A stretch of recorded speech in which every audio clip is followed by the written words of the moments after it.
The Alchemist by Paulo Coelho. Part 5. The boy had been working for the crystal merchant for almost a month, and he could see that it wasn't exactly the kind of job that would make him happy. The merchant spent the entire day mumbling behind the counter, telling the boy to be careful with the pieces and not to break anything. But he stayed with the job because the merchant, although he was an old grouch, treated him fairly. The boy received a good commission for each piece he sold, and had already been able to put some money aside. That morning he had done some calculating. If he continued to work every day as he had been, he would need a whole year to be able to buy some sheep.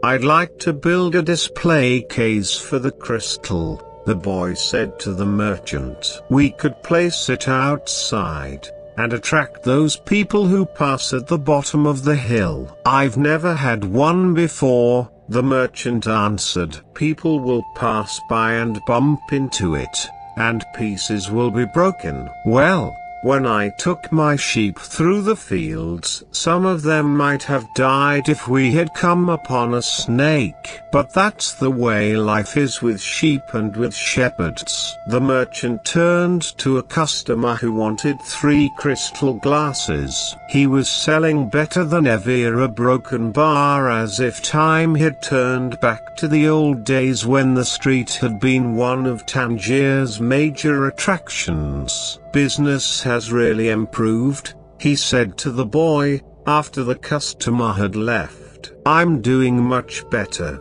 and soon you'll be able to return to your sheep. Why ask more out of life?" "Because we have to respond to omens," the boy said, almost without meaning to. Then he regretted what he had said, because the merchant had never met the king. "It's called the principle of favorability, beginner's luck, because life wants you to achieve your personal legend," the old king had said. But the merchant understood what the boy had said. The boy's very presence in the shop was an omen, and, as time passed and money was pouring into the cash drawer, he had no regrets about having hired the boy. The boy was being paid more money than he deserved, because the merchant, thinking that sales wouldn't amount to much, had offered the boy a high commission rate. He had assumed he would soon return to his sheep. "Why did you want to get to the pyramids?" he asked. "To get away from the business of the display, because I've always heard about them," the boy answered, saying nothing about his dream. The treasure was now nothing but a painful memory, and he tried to avoid thinking about it. "I don't know anyone around here who would want to cross the desert just to see the pyramids," said the merchant. "They're just a pile of stones. You could build one in your backyard." "You've never had dreams of travel," said the boy, turning to wait on a customer who had entered the shop. 2 days later, the merchant spoke to the boy about the display. "I don't much like change," he said. "You and I aren't like Hassan, that rich merchant. If he makes a buying mistake, it doesn't affect him much. But we too have to live with our mistakes." "That's true enough," the boy thought, ruefully. "Why did you think we should have the display?" "I want to get back to my sheep faster. We have to take advantage when luck is on our side, and do as much to help it as it's doing to help us. It's called the principle of favorability, or beginner's luck." The merchant was silent for a few moments. Then he said, "The Prophet gave us the Quran, and left us just 5 obligations to satisfy during our lives. The most important is to believe only in the one true God. The others are to pray 5 times a day, fast during Ramadan, and be charitable to the poor." He stopped there. His eyes filled with tears as he spoke of the Prophet. He was a devout man, and, even with all his impatience, he wanted to live his life in accordance with Muslim law. "What's the fifth obligation?" the boy asked. "2 days ago, you said that I had never dreamed of travel," the merchant answered. "The fifth obligation of every Muslim is a pilgrimage. We are obliged, at least once in our lives, to visit the holy city of Mecca. Mecca is a lot farther away than the pyramids. When I was young, all I wanted to do was put together enough money to start this shop. I thought that someday I'd be rich, and could go to Mecca. I began to make some money, but I could never bring myself to leave someone in charge of the shop. The crystals are delicate things. At the same time, people were passing my shop all the time, heading for Mecca. Some of them were rich pilgrims, traveling in caravans with servants and camels. But most of the people making the pilgrimage were poorer than I. All who went there were happy at having done so. They placed the symbols of the pilgrimage on the doors of their houses. One of them, a cobbler who made his living mending boots, said that he had traveled for almost a year through the desert, but that he got more tired when he had to walk through the streets of Tangier buying his leather. "Well, why don't you go to Mecca now?" asked the boy. "Because it's the thought of Mecca that keeps me alive.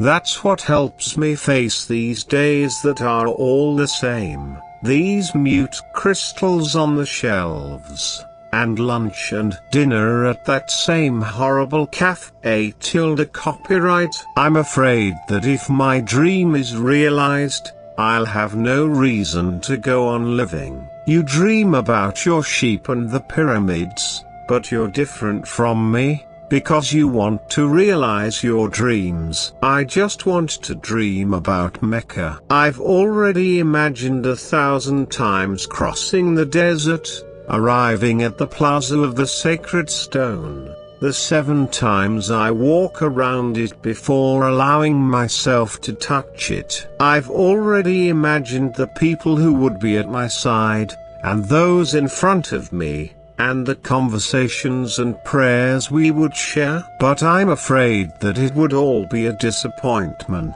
so I prefer just to dream about it." That day, the merchant gave the boy permission to build a display. Not everyone can see his dreams come true in the same way. 2 more months passed, and the shelf brought many customers into the crystal shop.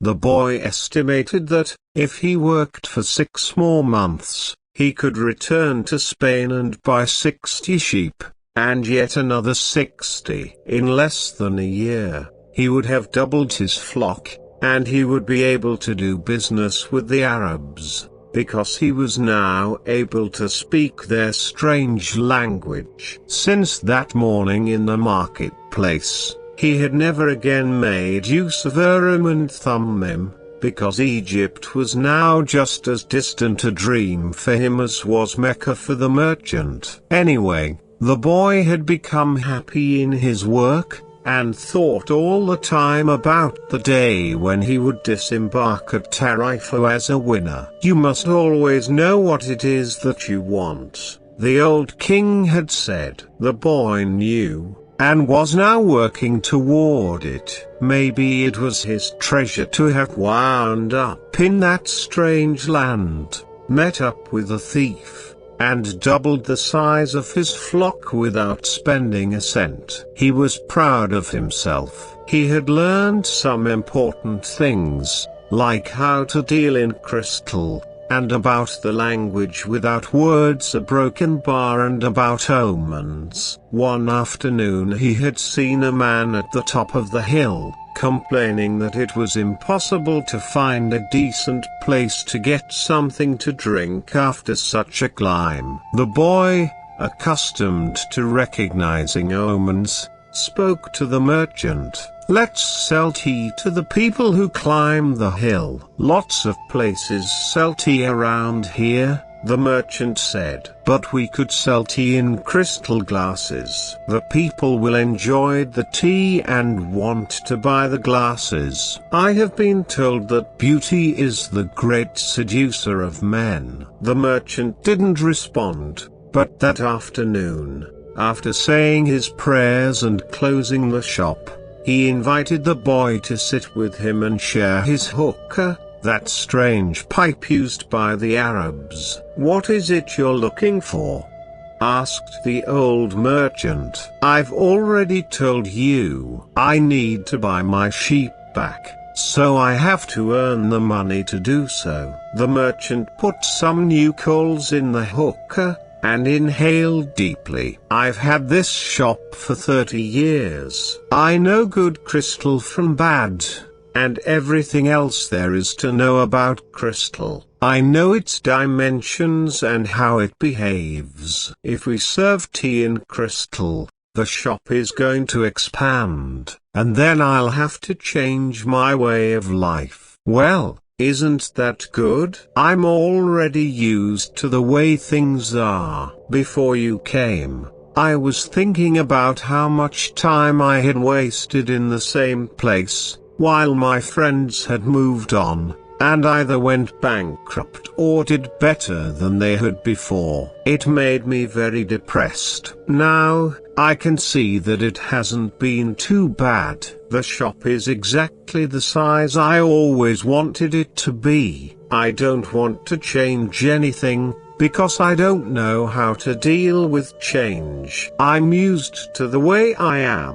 The boy didn't know what to say. The old man continued, "You have been a real blessing to me. Today, I understand something I didn't see before. Every blessing ignored becomes a curse. I don't want anything else in life, but you are forcing me to look at wealth and at horizons I have never known. Now that I have seen them, and now that I see how immense my possibilities are, I'm going to feel worse than I did before you arrived, because I know the things I should be able to accomplish, and I don't want to do so. It's good I refrained from saying anything to the baker in Tarifa," thought the boy to himself. They went on smoking the pipe for a while as the sun began to set. They were conversing in Arabic, and the boy was proud of himself for being able to do so. There had been a time when he thought that his sheep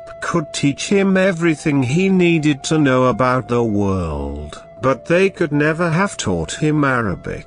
"There are probably other things in the world that the sheep can't teach me," thought the boy as he regarded the old merchant. "All they ever do, really, is look for food and water. And maybe it wasn't that they were teaching me, but that I was learning from them." "Maktab," the merchant said, finally. "What does that mean?" "You would have to have been born an Arab to understand," he answered. "But in your language it would be something like it is written."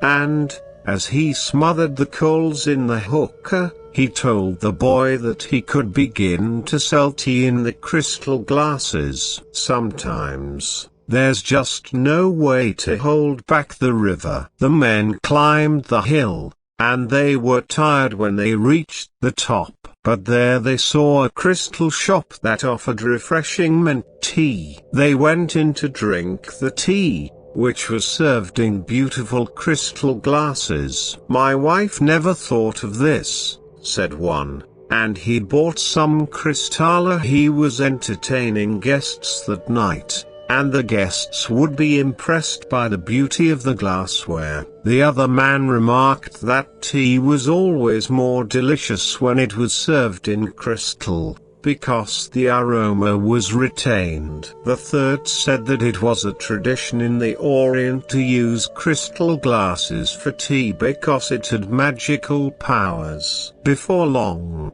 the news spread, and a great many people began to climb the hill to see the shop that was doing something new in a trade that was so old. Other shops were opened that served tea in crystal, but they weren't at the top of a hill, and they had little business. Eventually, the merchant had to hire 2 more employees. He began to import enormous quantities of tea, along with his crystal, and his shop was sought out by men and women with a thirst for things new.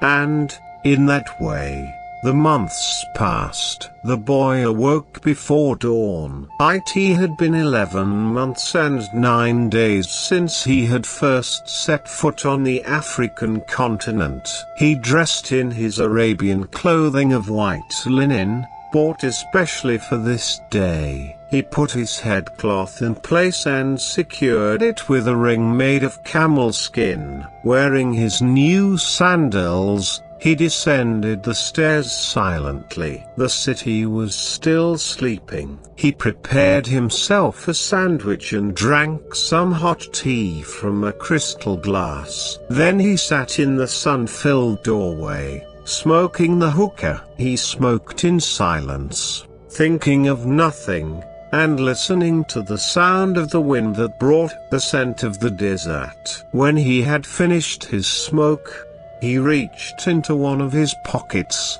and sat there for a few moments, regarding what he had withdrawn. It was a bundle of money, enough to buy himself 120 sheep, a return ticket, and a license to import products from Africa into his own country. He waited patiently for the merchant to awaken and open the shop.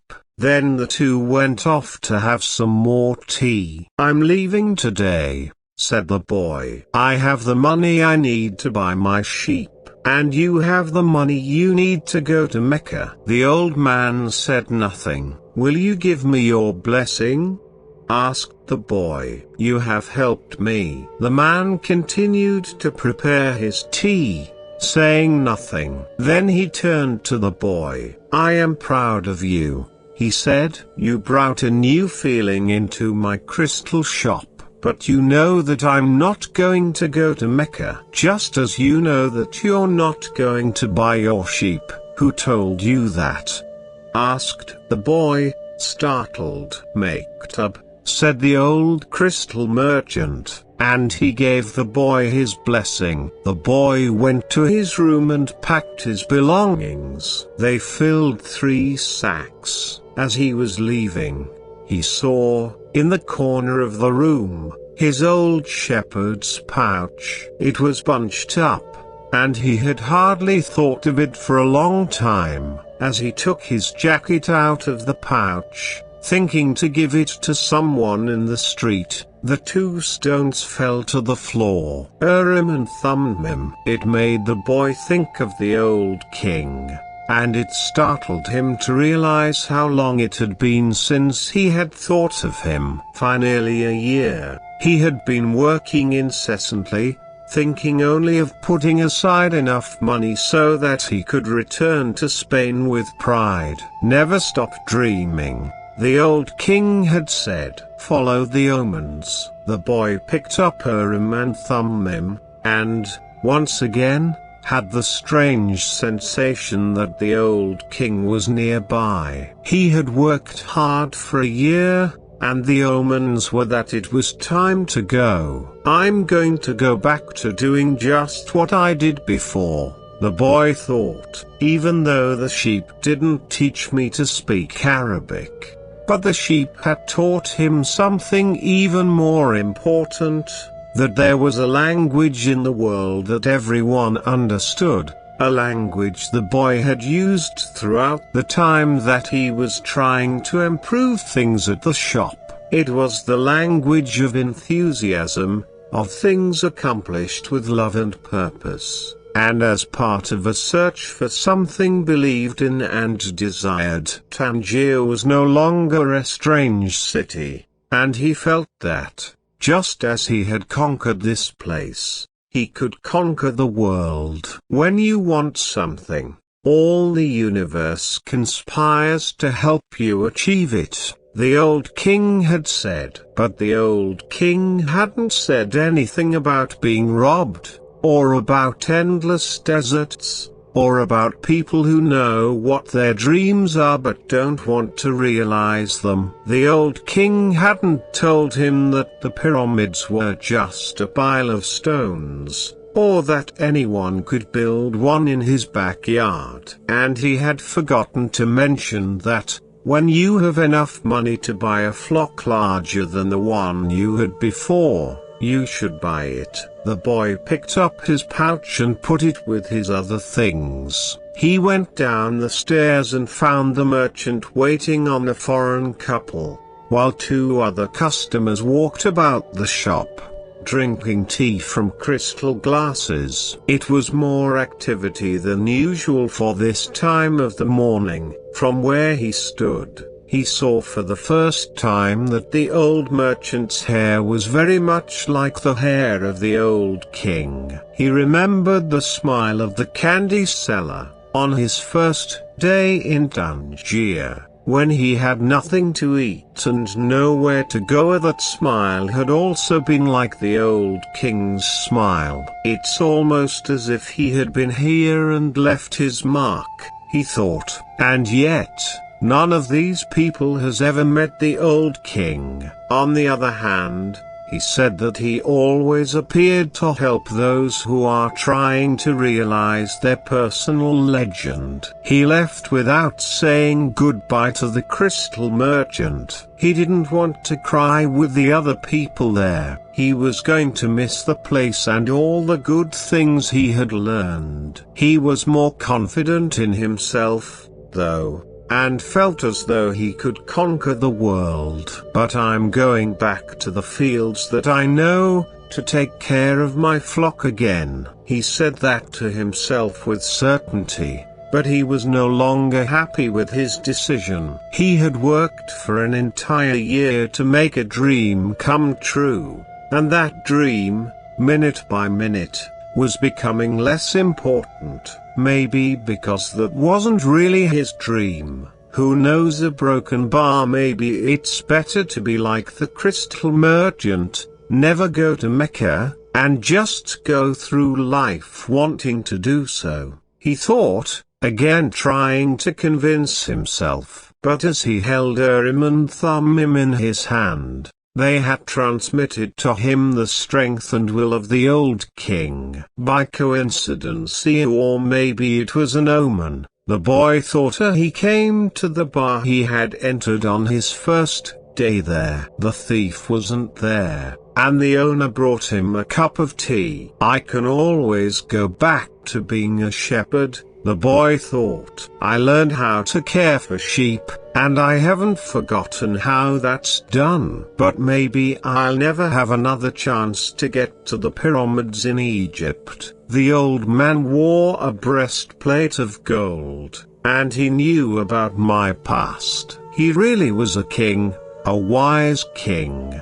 The hills of Andalusia were only 2 hours away, but there was an entire desert between him and the pyramids. Yet the boy felt that there was another way to regard his situation. He was actually 2 hours closer to his treasure, a broken bar. The fact that the 2 hours had stretched into an entire year didn't matter. I know why I want to get back to my flock, he thought. I understand sheep, they're no longer a problem, and they can be good friends. On the other hand, I don't know if the desert can be a friend, and it's in the desert that I have to search for my treasure. If I don't find it, I can always go home. I finally have enough money, and all the time I need. Why not? he suddenly felt tremendously happy. He could always go back to being a shepherd.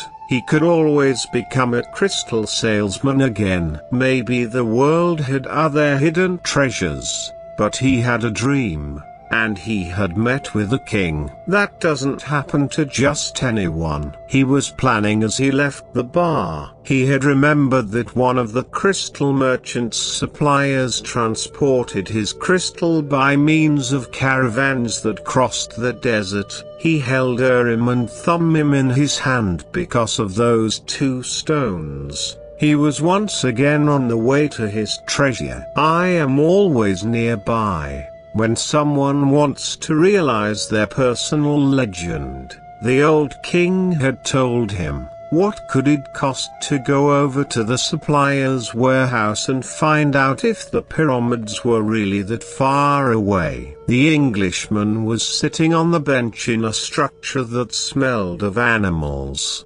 sweat, and dust. It was part warehouse, part corral. I never thought I'd end up in a place like this, he thought, as he leafed through the pages of a chemical journal. 10 years at the university, and here I am in a corral. But he had to move on. He believed in omens. All his life and all his studies were aimed at finding the one true language of the universe. First he had studied Esperanto, then the world's religions, and now it was alchemy. He knew how to speak Esperanto, he understood all the major religions well, but he wasn't yet an alchemist. He had unraveled the truths behind important questions, but his studies had taken him to a point beyond which he could not seem to go. He had tried in vain to establish a relationship with an alchemist. But the alchemists were strange people,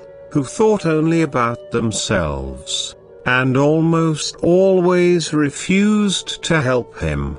Who knows, maybe they had failed to discover the secret of the master worker, the philosopher's stone, and for this reason kept their knowledge to themselves. He had already spent much of the fortune left to him by his father, fruitlessly seeking the philosopher's stone. He had spent enormous amounts of time at the great libraries of the world, and had purchased all the rarest and most important volumes on alchemy. In one he had read that, many years ago, a famous Arabian alchemist had visited Europe. It was said that he was more than 200 years old, and that he had discovered the philosopher's stone and the elixir of life. The Englishman had been profoundly impressed by the story, but he would never have thought it more than just a myth,